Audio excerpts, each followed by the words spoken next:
ओम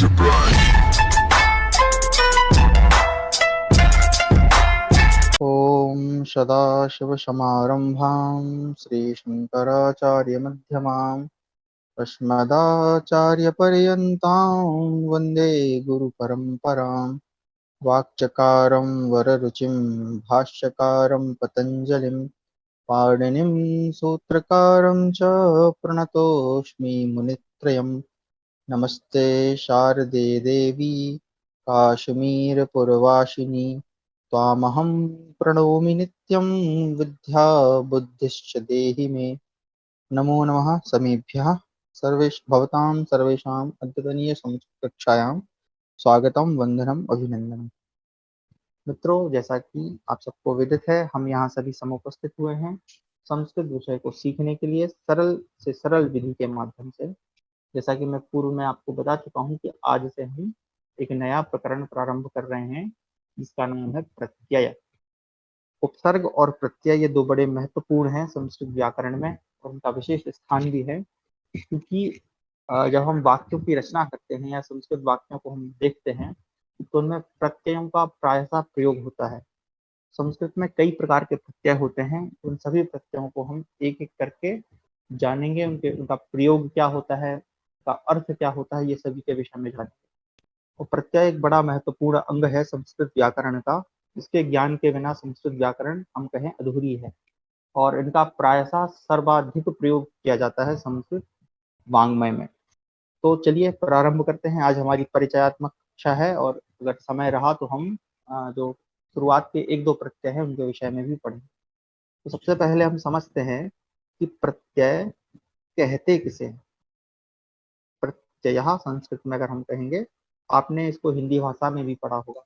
अगर आप में से कोई बताना चाहे तो अपना माइक ओपन करके बता सकता है कि प्रत्यय किसे कहते हैं। प्रत्यय इस शब्द से आप लोग क्या समझते हैं? जो शब्दों के आगे लग के उनका कुछ अर्थ बदल देते हैं। Very good. तो आपका कहना है कि जो शब्दों के आगे लगते हैं, बहुत बढ़िया। हाँ, और कोई बताना चाहेगा? जी, आप लोग घबराएं नहीं, अगर आप गलत भी बोलेंगे तो भी कोई ऐसी बात नहीं है। हम लोग सीख रहे हैं और जब व्यक्ति सीखता है तो गलतियां करता है और गलतियां करना ही ये लक्षण होता है कि हम लोग सीख रहे हैं। तो आप लोग बताएं आपको जो भी आता है।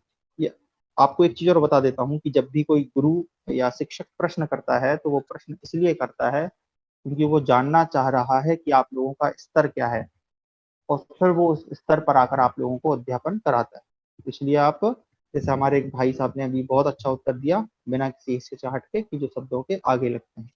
अब ये सही है अथवा गलत है इसका निर्णय हम बाद में करेंगे। और कोई अगर बताना चाहे तो बता सकता है कि प्रत्यय या प्रत्यय आप किसे कहते हैं? प्रत्यय बाद में लगेगा ना, किसी शब्द के बाद में लगेगा। जी हाँ, वेरी गुड। उपसर्ग पहले लगेगा।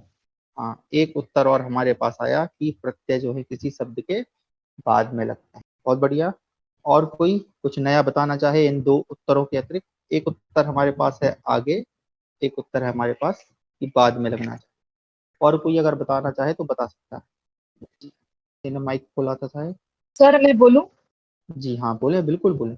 हाँ सर, वो प्रत्यय लगाने के बाद उसका मीनिंग चेंज हो जाता है वर्ड्स का वेरी गुड, यूजुअली। बहुत बढ़िया। तो अब हमें पता चल गया कि या तो आगे लगता है या पीछे लगता है, लेकिन साथ में एक चीज और होती है कि उनका जो मीनिंग को हम हिंदी में कहते हैं अर्थ, अर्थ भी जो है परिवर्तित हो जाता है।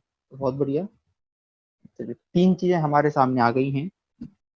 तो जो लोग नए जुड़े हैं उनसे मैं निवेदन करूंगा कि आप लोग जो है पूर्व की जो कक्षा है उनको एक बार जरूर देख लें।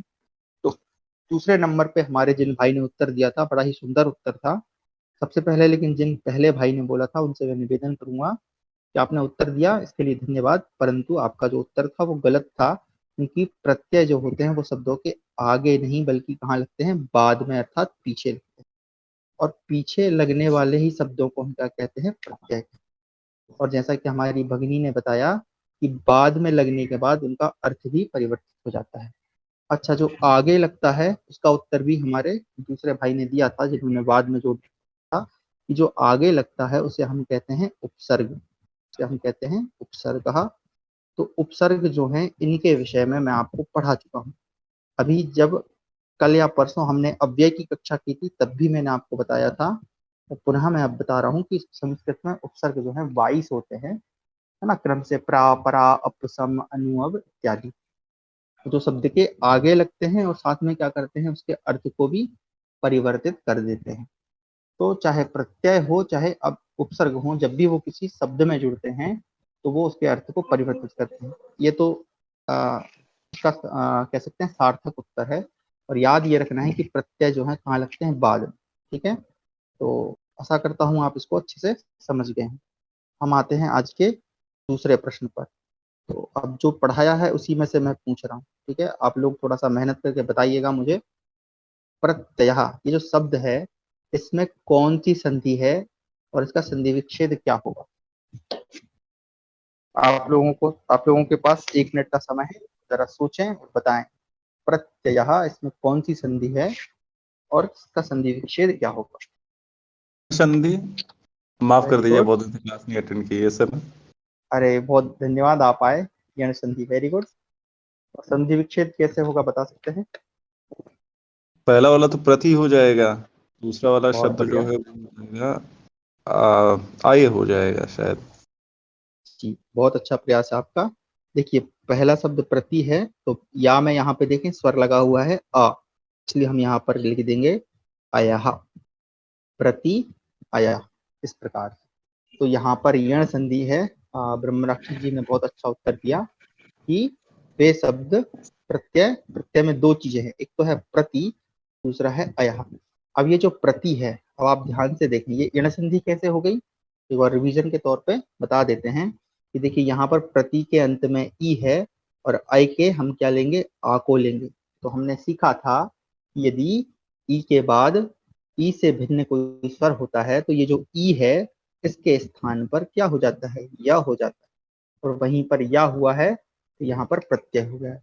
अच्छा, यण संधि की पहचान भी मैंने आपको बताई थी, अगर आप लोगों को ठीक से याद हो तो उसकी पहचान क्या होती है कि या तो उसको या होता है, या होता है व, या होता है रा, या होता है ला। ये 4 वर्ण होते हैं और साथ में इन वर्णों के पहले कोई ना कोई आधा अक्षर होता है। तो जैसे आप यहाँ देख रहे हैं या के पहले यहाँ आधा ता है। ठीक है, तो ये यण संधि की पहचान, इस प्रकार से आप पहचान भी कर सकते हैं। और नहीं तो जो नए हैं वो एक बार यण संधि का वीडियो देख लीजिए। तो अब ये प्रति, ये जो है प्रति एक उपसर्ग भी है। ठीक है, अगर आपने उपसर्ग पढ़े हैं तो प्रति जो है उपसर्ग है। इस प्रति का हिंदी अर्थ होता है की ओर ना। जो उपसर्ग की क्लास हुई थी उस टाइम पे मैंने बताया था। तो की ओर, है ना, जैसे राम घर की ओर जा रहा है, वो उस ओर जा रहा है। और अयह का यहाँ हम अर्थ कर लेंगे, ऐसे तो होता नहीं है लेकिन समझने के लिए हम कर लेंगे कि पीछे, है ना। अयह का अर्थ पीछे नहीं होता है, ये मैं सिर्फ समझाने के लिए बता रहा हूँ। ठीक है, तो प्रति का अर्थ होता है की ओर और अयह का हम अर्थ स्वयं से कर ले रहे हैं कि पीछे, ताकि आप लोगों को याद रहे कि प्रत्यय का अर्थ क्या होता है कि पीछे की ओर।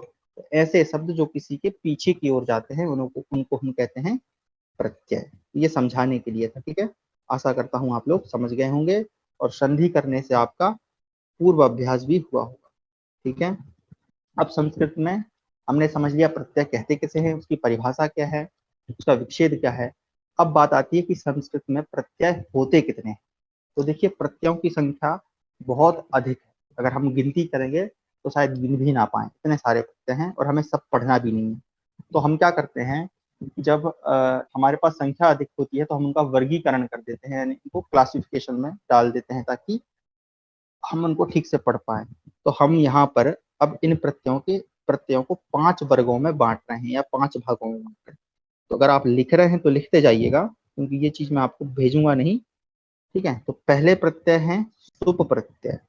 ठीक है, फिर आता है कौन सा प्रत्यय, नंबर 2 आता है तिंग प्रत्यय, तिंग प्रत्यय। ठीक है, नंबर 2।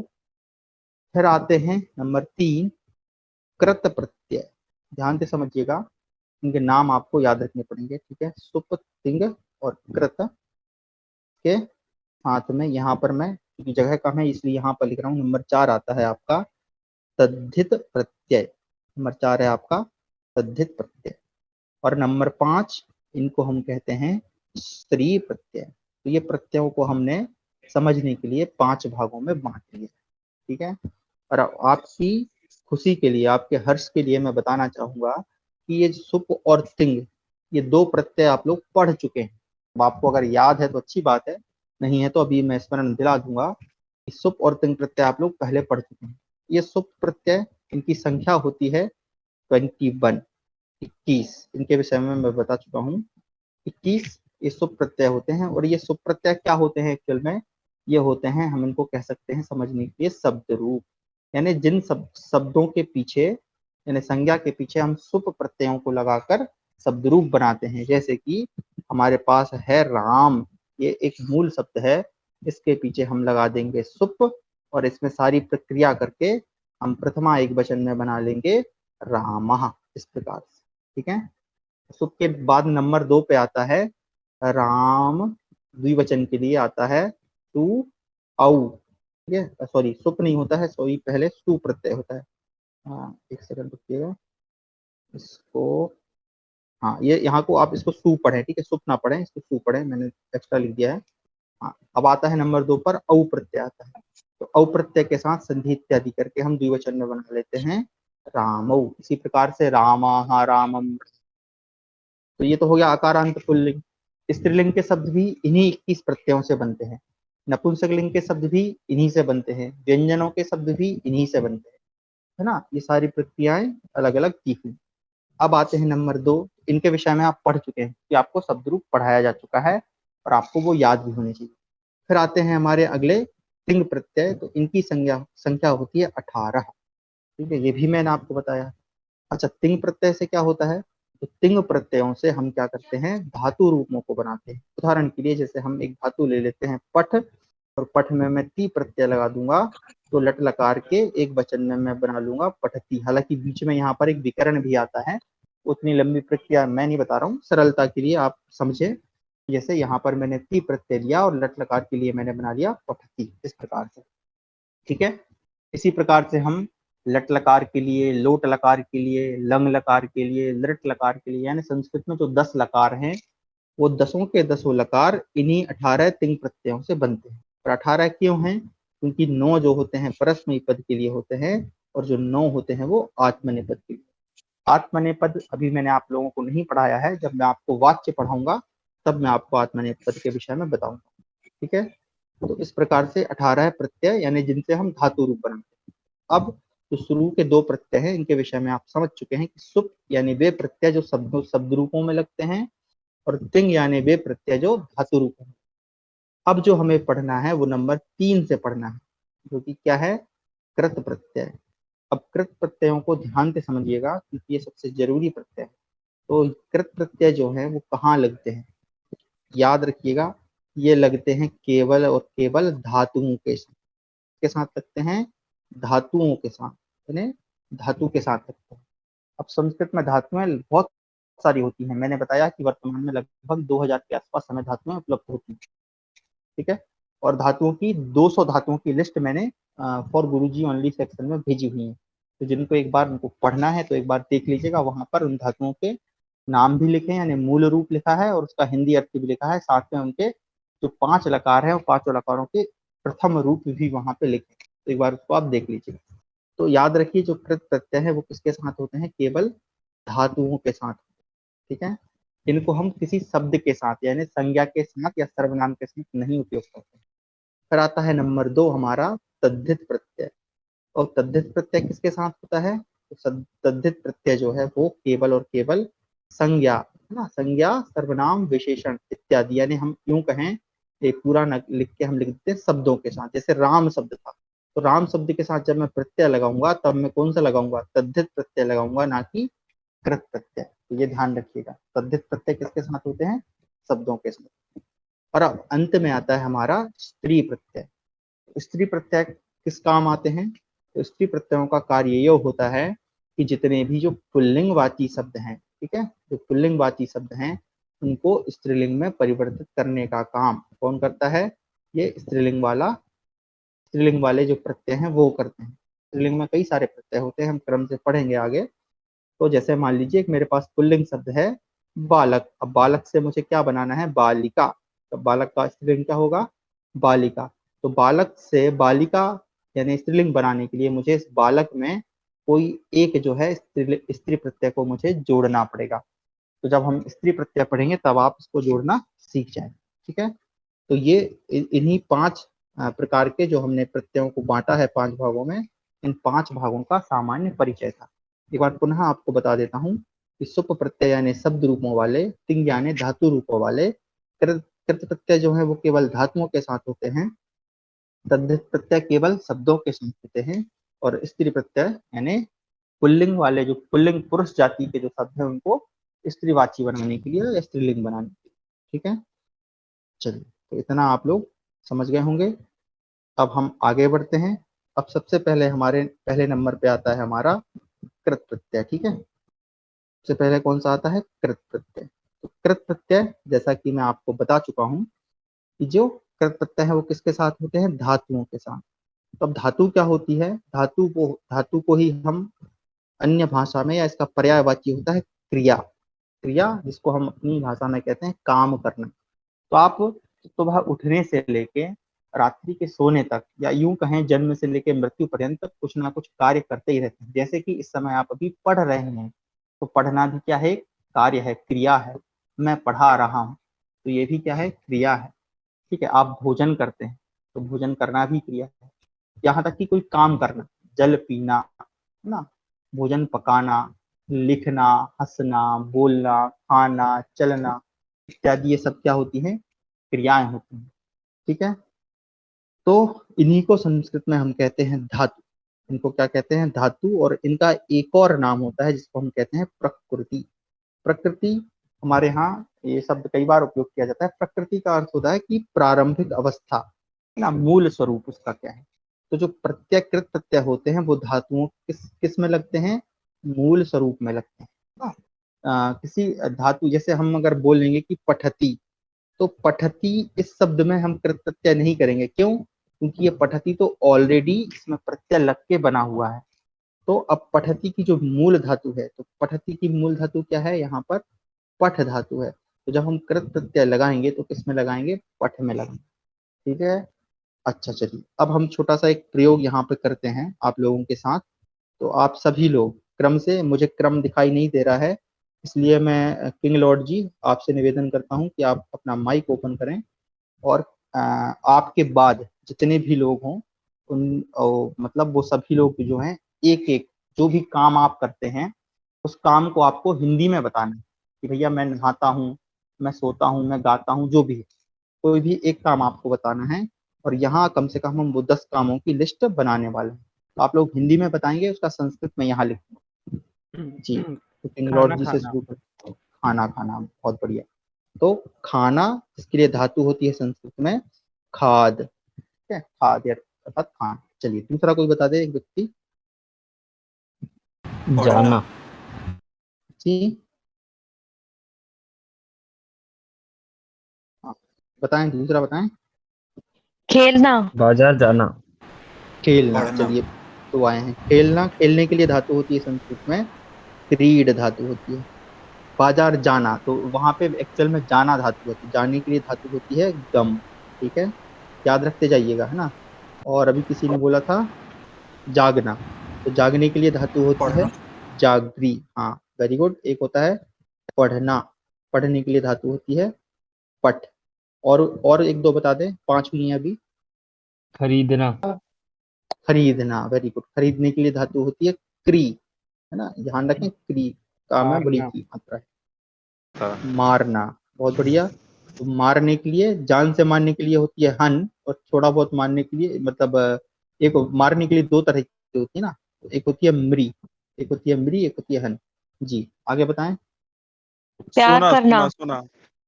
सोना, सोना, वेरी गुड। सोने की, अच्छा, ब्रह्म राक्षस जी को सोना अधिक पसंद है, इसलिए सोना बता रहे हैं। गोल्ड की अरे बात नहीं, कर रहा बस हूँ मैं। याद आ गया था इसलिए। नहीं, गोल्ड की बात कर रहा हूँ। तो सोने के लिए जी। होती है स्वप धातु। जी, और कोई बताएं। अच्छा, प्यार करना। प्यार करना, तो प्यार करने के लिए तो ऐसी कुछ नहीं है, लेकिन करने के लिए हम क्री धातु को ले लेते हैं। देखिए, कोई भी काम करने के लिए सबसे बेस्ट धातु होती है क्री। अगर कुछ नहीं आ रहा है तो ओके। क्री बोल दो, मतलब करना। ठीक है, चलिए, और कोई बताना चाहे, एक आध और बता दें। चलिए, मैं एक देखना। देखना, देखना कुछ। ठीक है, हाँ। देखना, बहुत बढ़िया। ये देखिए कितने अच्छे अच्छे व्यक्ति हैं, विद्वान लोग, अच्छी अच्छी धातु है। भागना। भागना, भागने के लिए होती है धाप। ठीक है, चलिए, ना ना। अच्छा एक मैं अपनी तरफ से लिख देता हूँ लिखना, क्योंकि मैं लिख रहा हूँ इसलिए मैं लिखता हूँ लिखने के लिए लिख। ठीक है, इतनी पर्याप्त है। आप समझिएगा, थोड़ा सा ध्यान से समझिएगा।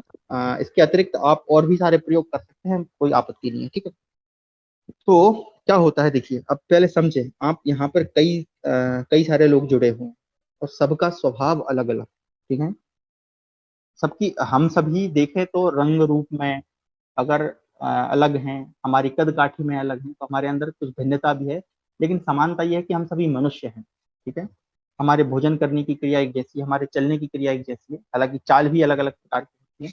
तो हम यूं कह सकते हैं कि हमारे आपस में समान होने के साथ साथ कुछ भिन्नताएं भी हैं, और वैसा ही इन कुछ धातुओं के साथ। अच्छा, हम सब के जैसे आप लोगों का एक दोस्तों का ग्रुप होता है, उस ग्रुप में क्या होता है कि बाकी सब तो एक जैसा सोचते हैं, लेकिन एक कोई व्यक्ति ऐसा होता है जो बिल्कुल अलग सोचता है, अलग सलग चलता है वो, है ना। तो वो एक टाइप से वीआईपी उसको हम कहते हैं, या तो पूरा बहुत अच्छा तेज होता है या पूरा डल होता है, इस प्रकार से वो अलग थलग होता है। तो ऐसा ही इन धातुओं का हमने एक ग्रुप बनाया है। ऐसे ही इन धातुओं का तो है, तो ये सारी धातुएं ही, मतलब है तो एक समान ही, लेकिन फिर भी इसमें कुछ भिन्नता है।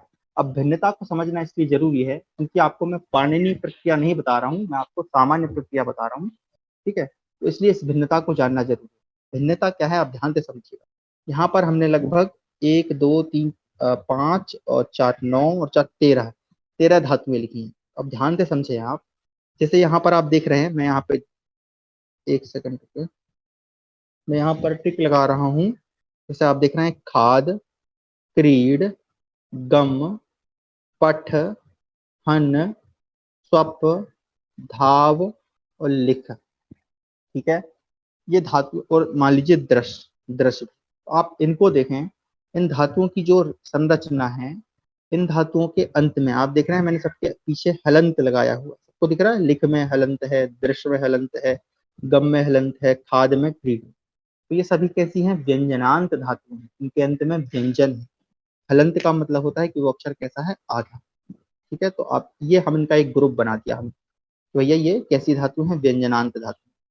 अच्छा, उसी तरह से आप देखें, यहाँ पर एक धातु है जागरी, पर है क्री, है ना, उसी तरह से मृ, पर यहाँ पर क्री।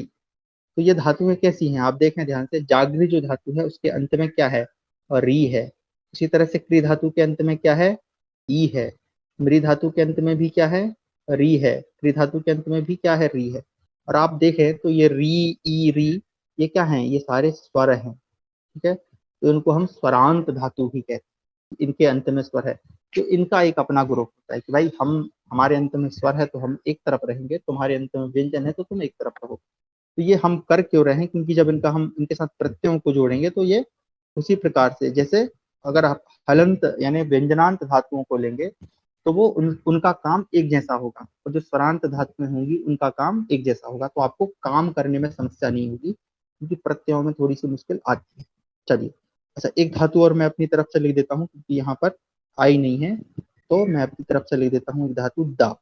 दा क्यों लिखी मैंने, या हम चलिए दा ले लेते हैं, एक ले लेते हैं पा, एक ले लेते हैं हम गई। ठीक है, तो ये क्यों ले रहा हूँ, क्योंकि देखें दा और पा के अंत में आप देख रहे हैं यहाँ पर आ है, और गई इस धातु के अंत में है आई। ठीक है, तो ये धातुएं भी कैसी हुई, स्वरांत हुई।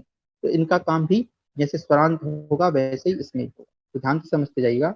इसमें से कुछ धातुएं विशिष्ट भी हैं, ठीक है, तो उसका भी हम ध्यान रखेंगे।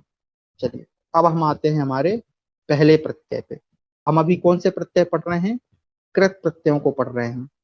ठीक है, और जैसा मैं पहले बता चुका हूँ परिचय में कि जो कृत प्रत्यय हैं वो केवल धातुओं के साथ होते हैं, और धातुओं को भी साथ होते हैं, मतलब धातुओं के मूल के साथ। तो सबसे पहले हम धातु ले लेते हैं, यहाँ पर सरल, सरल से हम कठिन की ओर बढ़ेंगे। शिक्षण का ये नियम होता है, जब भी आप किसी को पढ़ाएं तो पहले सरल चीजों को बताएं, बाद में कठिन चीजों। तो पठ ले लिए मैंने, फिर मैंने ले ली लिख। ठीक है, और हमारे पास और कौन सी थी, हमारे पास थी क्रीड धातु एक थी। ठीक है, और एक हमारे पास थी धाव, यानी कि भागने वाली। थोड़ा सा दूर लिखना पड़ेगा इसको।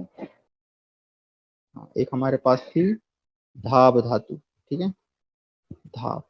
हाँ, ये सारी मैंने व्यंजनांत। अब हमारा जो पहला प्रत्यय है, उस प्रत्यय का नाम है, ध्यान से समझिएगा, एक्चुअली दो प्रत्यय हैं एक साथ। ठीक है, तो पहला है त्वा। ठीक है, और इसी का भाई हम कह सकते हैं वो है ल्यप प्रत्यय। ठीक है, तो आप यूं समझें समझने के लिए कि जो त्वा है वो बड़ा भाई है और ल्यप जो है छोटा भाई है।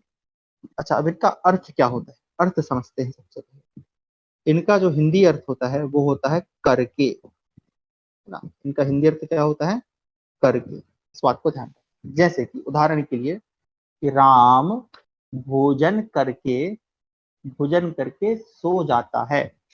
ठीक है, या सीता टीवी देखकर, है ना, देख कर बोलते हैं, या भोजन कर, भोजन करके, देख कर, चल कर, खा कर, पी कर, दौड़ कर, है ना। मोहन दौड़कर स्कूल जाता है। ठीक है, ब्रह्म राक्षस जी पढ़कर, जो मोमिन भाई हैं उनको डैश डैश कर देते हैं।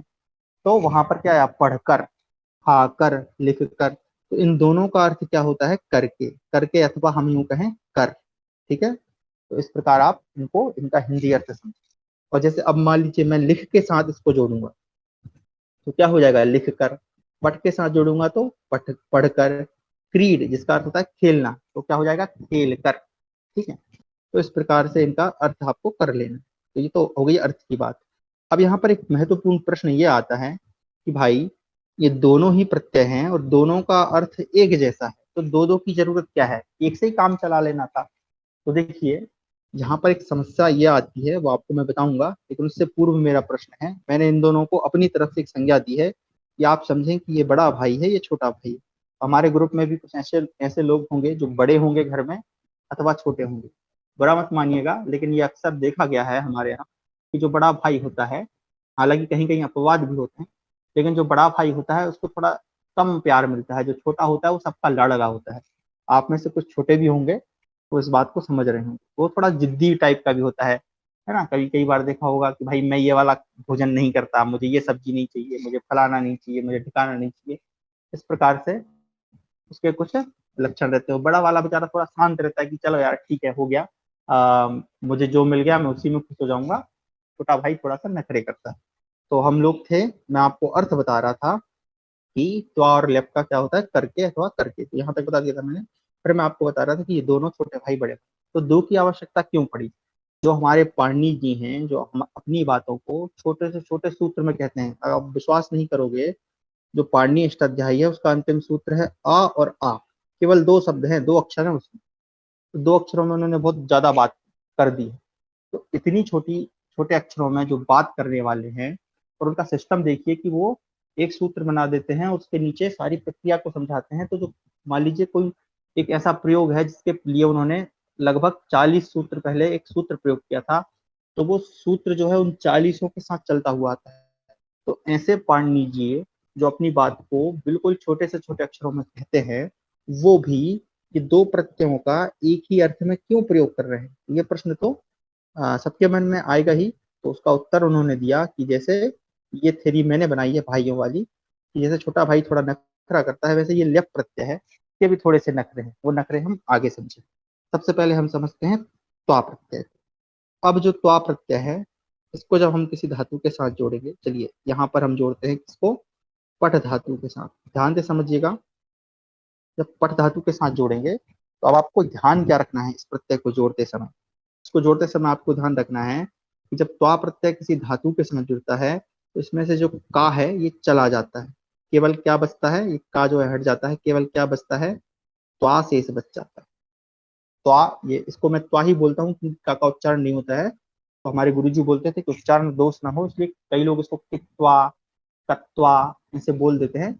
मेरे अनुसार तो नहीं बोलना चाहिए, क्योंकि जब आप तत्वा बोलते हैं तो आप साथ में आ भी बोल रहे हैं। अगर आप कित्वा बोलते हैं तो आप साथ में ई का उच्चारण भी कर रहे हैं। तो इससे अच्छा है कि आप उसको बोले ही ना, केवल त्वा बोल दें, लेकिन लिखते समय हमें का जरूर लिखें। ठीक है, तो इस त्वा प्रत्यय में से एक का हट जाता है, हमारे पास केवल त्वा शेष बचता है। मतलब जब धातु के साथ इसको हम जोड़ेंगे तो केवल क्या जुड़ेगा, त्वा जुड़ेगा। तो वो जुड़ेगा कैसे, इसको हम समझ लेते हैं। अब देखिए, अब पठ के साथ मैं त्वा प्रत्यय को जोड़ूंगा तो अब आपको ये लंबी प्रक्रिया नहीं बताऊंगा, आपको बस ध्यान ये रखना है कि जो पठ है, पठ का जो अंतिम व्यंजन है ठ, इसमें ई जुड़ जाता है। इसमें क्या जुड़ जाता है, ह्रस्व ई जुड़ जाता है ना। यहाँ इक का आगम होता है, तो कैसे होता है, क्या होता है, भगवान को मनी बताऊंगा, बस आप इतना ध्यान रखें कि जो अंतिम व्यंजन है इसमें क्या जुड़ जाता है, ह्रस्व ई जुड़ जाता है, और हम क्या जोड़ देते हैं, त्वा में से त्वा को जोड़ देते हैं। तो अगर हम यूं कहें कि हम त्वा में से किसको जोड़ देते हैं, इत्वा, किसको जोड़ देते हैं, किसके साथ, मूल धातु के साथ। और कौन सी धातु की बात कर रहा हूं मैं, यहाँ पर आप देखें पठ लिख क्रीड धाव, ये सारी व्यंजनांत धातु, ठीक है। तो जब इनके साथ मैं जोड़ूंगा त्वा प्रत्यय को, क्या जुड़ेगा, त्वा का यहाँ पर बीच में आ जाता है ई, और साथ में त्वा प्रत्यय का हम जोड़ देंगे त्वा। अब इन सबको मिला दीजिए, तो मिलाते हैं, क्या बनेगा, पा का पा, ठा में हम ई को मिलाएंगे तो हो जाएगा पठी, और त्वा का लेंगे त्वा तो हो जाएगा पठित्वा। यानी पठ धातु में जब मैंने त्वा प्रत्यय को जोड़ा तो क्या बन गया, पठित्वा। और अब इस पठित्वा का अर्थ क्या हो गया, पढ़कर, पढ़कर, ठीक है। तो इसका हम एक प्रयोग कर लेते हैं, ठीक है। जैसे कि किसका उदाहरण लें, किंग लॉर्ड जी का ले लेते हैं, ठीक है। तो किंग लॉर्ड, ठीक है, मैं यहाँ इनका संस्कृत बना रहा हूँ, हालांकि अंग्रेजी नाम है किंग लॉर्ड। जो किंग लॉर्ड है वो पढ़कर, है ना, तो पढ़कर यानी पठित्वा, पढ़कर कक्षा में, तो कक्षा में बोला तो सप्तमी विभक्ति होगी, तो कक्षायाम से बनता है रमायाम, कक्षायाम, कक्षा में आते हैं, तो हम क्या बोल देंगे, क्योंकि एक वचन है तो हमारा आने के लिए धातु हो जाएगा आगम, हो जाएगा आगच्छति। तो जो किंग लॉर्ड है वो पठित्वा, किंग लॉर्ड पठित्वा कक्षायाम आगच्छति, किंग लॉर्ड जो है पढ़कर कक्षा में आते हैं।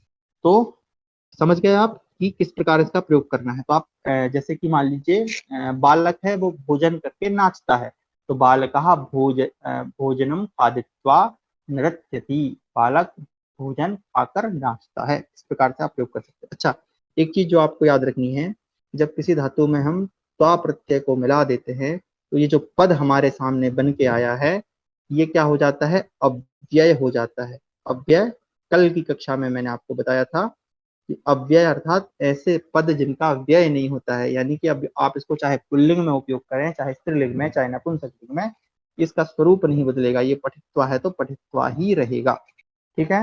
इस बात का आप ध्यान रखें। चलिए अब हम दूसरे के साथ मिलाते हैं, आगे से आप लोगों से ही मिलवाऊंगा मैं। चलिए, तो हमारी दूसरी धातु यहाँ पर थी, थोड़ा सा यहाँ कर लूँ। हाँ, अगली धातु हमारी है कौन सी, तो मिटा देते हैं। हाँ, अगली धातु हमारी है लिख, तो हम लिख प्लस क्या करेंगे, त्वा।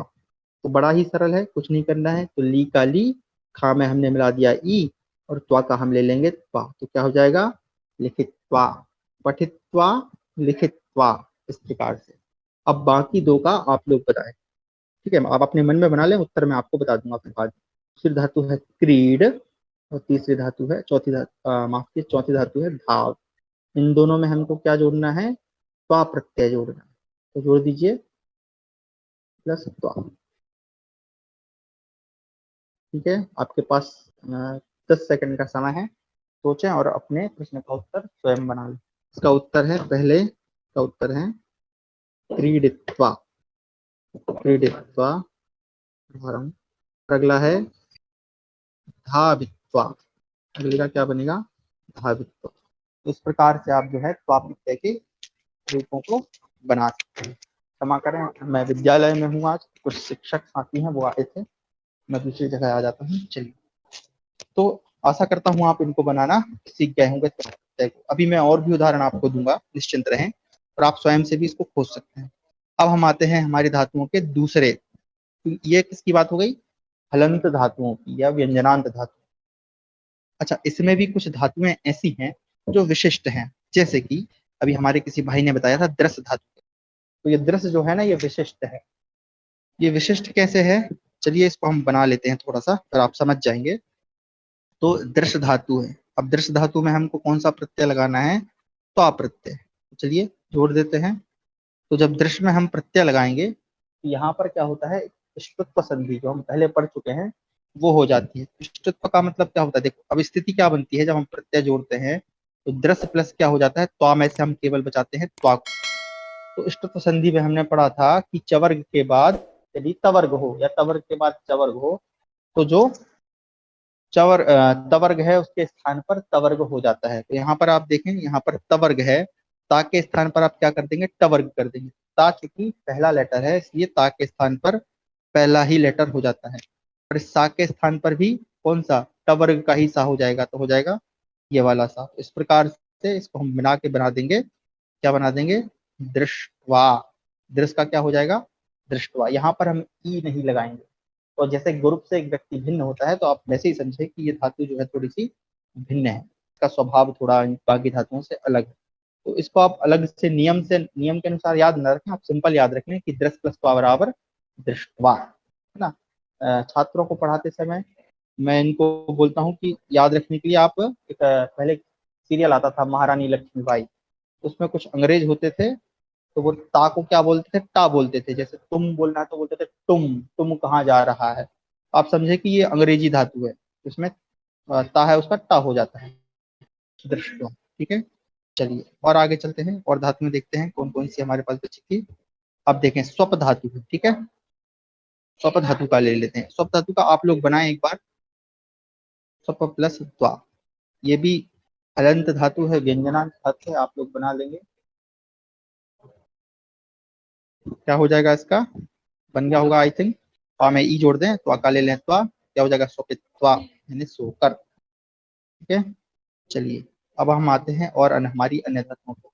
अच्छा, यहाँ पर अब देखें एक और हलंत बची है, हन धातु। तो ये भी विशिष्ट धातु, इसका क्या बनता है, यहाँ नीचे बनाता हूं मैं। तो हन का ध्यान रखिएगा, हन प्लस त्वा, हन प्लस त्वा। इसमें कोई भी, सॉरी गलत लिखा है मैंने, पहले आधा का होगा, लिखते समय ध्यान रखें, जोड़ते समय केवल त्वा जोड़ना। तो इसका इसमें कोई भी ई नहीं लगता है, इसमें डायरेक्ट बन जाता है।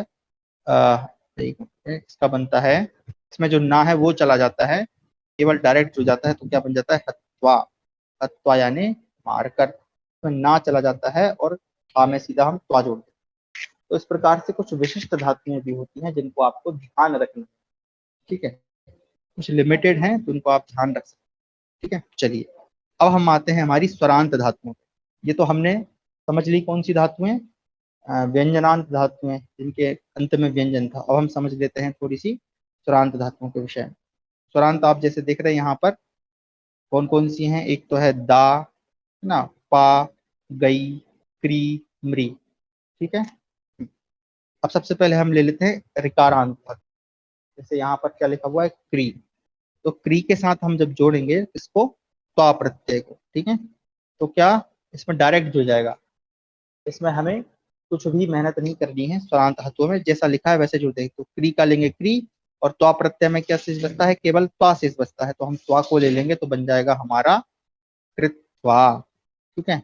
क्री प्लस त्वा बराबर कृत्वा। उसी तरह से आप मृ का बना लें, क्या हो जाएगा, मृ प्लस त्वा बराबर क्या हो जाएगा यहाँ पर, मृत्वा यानी कृत्वा यानी करके, मृत्वा यानी मरकर, ठीक है। इस प्रकार से, ठीक है।